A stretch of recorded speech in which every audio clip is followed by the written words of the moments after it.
Assalamualaikum warahmatullahi wabarakatuh. Halo teman-teman semua, kembali lagi dengan aku Akila Zahra Konita, dan di sini aku akan memaparkan ke kalian salah satu materi manajemen reputasi dan krisis. Nah, di kesempatan kali ini yang akan dibahas adalah materi tentang komunikasi krisis dalam manajemen reputasi dan krisis. Nah, sebelum kita bicara jauh tentang komunikasi krisisnya, kita harus tahu dulu nih teman-teman, kira-kira krisis itu disebabkan oleh apa sih?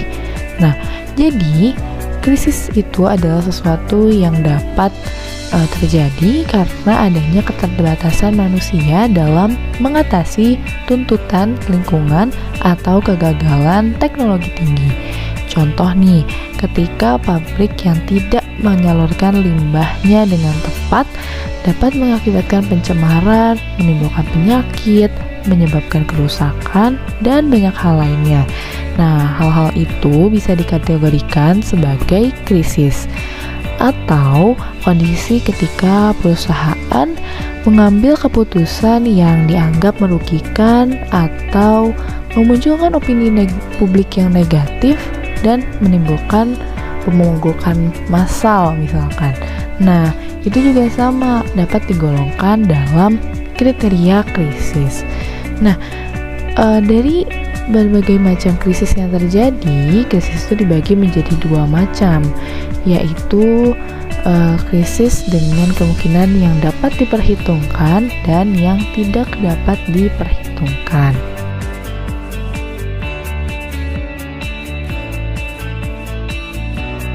Nah, setelah kita tahu soal pengertian krisis nih dan contohnya juga macamnya, kita baru akan lanjut dengan apa sih komunikasi krisis itu. Nah, kalau dari maknanya kan berarti ada dua kata ya, ada komunikasi dan krisis. Berarti bisa diartikan bahwa komunikasi krisis itu merupakan proses dialog yang dilakukan oleh perusahaan dengan publik untuk menangani krisis. Jadi proses komunikasinya itu dilakukan dalam rangka sama-sama mau menangani krisis yang terjadi. Atau bisa juga sebetulnya komunikasi ini itu digunakan sebagai strategi atau taktik komunikasi yang digunakan oleh perusahaan ketika perusahaan mengalami krisis. Setelah memahami tentang pengertian dari komunikasi krisis, yang berikutnya adalah bagaimana penanganan isu krisis dalam komunikasi krisis, atau bagaimana gitu ya cara kita menangani suatu isu dengan menggunakan komunikasi krisis. Nah, teman-teman, dalam menangani isu krisis yang terjadi, manajemen itu sebetulnya memerlukan keseriusan. Jadi kita tuh sebagai manajemen ya, posisinya harus mampu melakukan proses mendengarkan dan mempelajari isu-isu yang muncul. Jadi kita harus serius dalam arti perusahaan itu sungguh-sungguh gitu mendengarkan dan mempelajari krisis yang sedang terjadi saat itu. Nah, untuk penanganan isu-isu yang muncul itu tuh bisa dilaksanakan berdasarkan tipe organisasi dan harus merepresentasikan keselamatan, aturan, perencanaan, hukum, marketing, dan fungsi dari komunikasi itu sendiri. Komunikator yang mewakili perusahaan untuk menangani krisis itu disebutnya spokesperson. Jadi merupakan pihak yang menyediakan informasi secara terbuka, cepat, tepat, tanggap, dan cekatan. Nah, dalam menyampaikan informasi ada satu konsep yang harus dipahami oleh seorang spokesperson, yaitu tell it all and tell it fast. Artinya sampaikan semuanya dan sampaikan dengan cepat dan tepat gitu. Nah, hal itu karena kecepatan dan ketepatan informasi yang diberikan nantinya itu dapat menghentikan rumor dan mengurangi ketidaknyamanan dari publik gitu. Dan dalam komunikasi krisis nih, ada 5 hal yang disarankan untuk disampaikan oleh spokesperson. Nah, hal-hal tersebut ada di layar teman-teman ya. Nah, berikut merupakan 5 hal yang disarankan untuk disampaikan oleh spokesperson.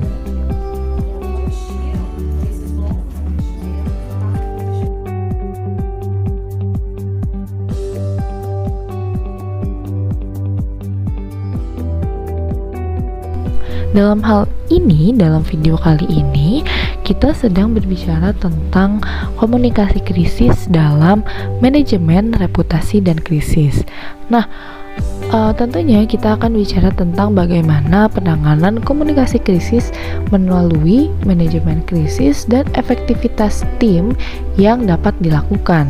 Terlebih oleh kita sebagai insan PR. Nah, yang pertama yang harus dilakukan adalah melakukan interaksi awal. Jadi, kita dapat melakukan pendeteksian awal terlebih dahulu nih dengan mempelajari kejadian-kejadian yang lain yang pernah terjadi sebelumnya. Yang berikutnya dapat dilakukan dengan membentuk komposisi tim dengan anggota yang capable atau berkapabilitas. Yang ketiga, mempelajari seluruh aspek krisis sehingga dapat mengambil keputusan yang tepat. Dan yang keempat, yaitu kepemimpinan yang kuat dan membantu pengelolaan krisis sesuai dengan koridor dan ketentuan yang telah ditetapkan. Nah, yang terakhir adalah budaya organisasi yang positif dan mendorong percepatan penyelesaian krisis sehingga kerja tim dapat berjalan dengan efektif dan hasilnya juga dapat terukur. Setelah penjelasan barusan, belum lengkap dong ya rasanya kalau kita belum mempelajari pentingnya komunikasi krisis ini dari kasus yang ada di masyarakat. Nah, salah satu kasus yang terjadi adalah kasus pada April 2016.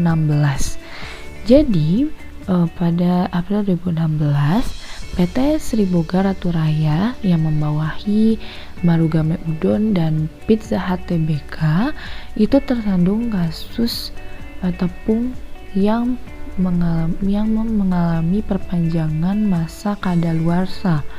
Jadi tepung itu seharusnya sudah kadaluarsa namun diperpanjang masa simpannya dan untuk digunakan kembali. Nah, pada saat itu begitu kasus itu keluar ke publik lalu diketahui gitu ya oleh khalayak umum.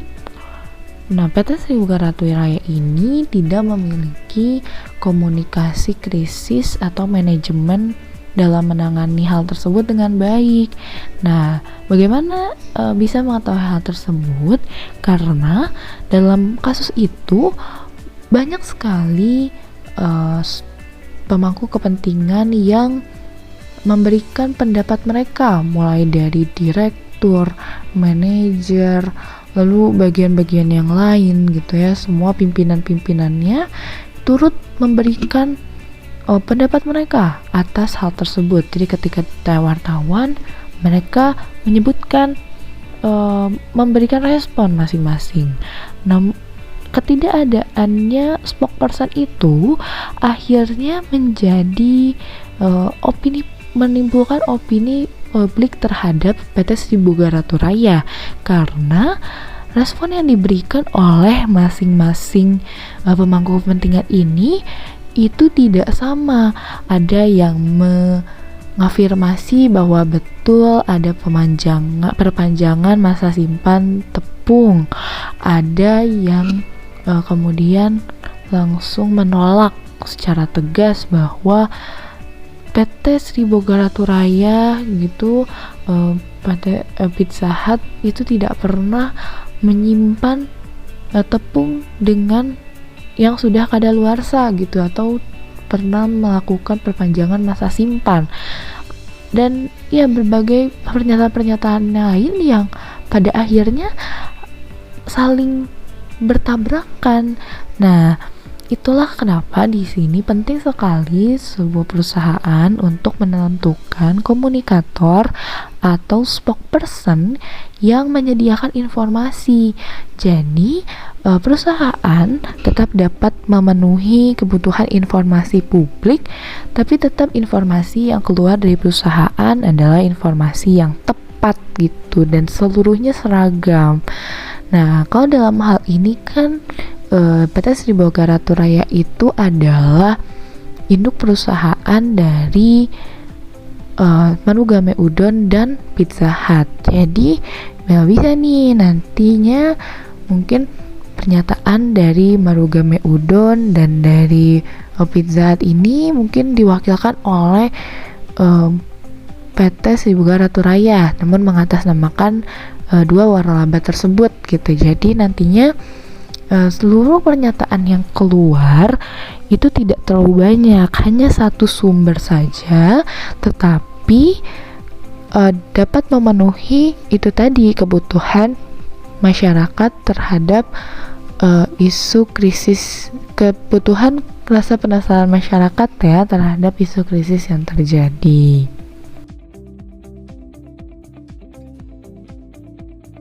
Nah, gimana nih teman-teman dari penjelasan dan contoh kasus yang sudah diberikan, teman-teman sepakat gak nih kalau peran komunikasi krisis dalam melakukan manajemen krisis merupakan suatu aspek yang esensial dan perlu diperhatikan?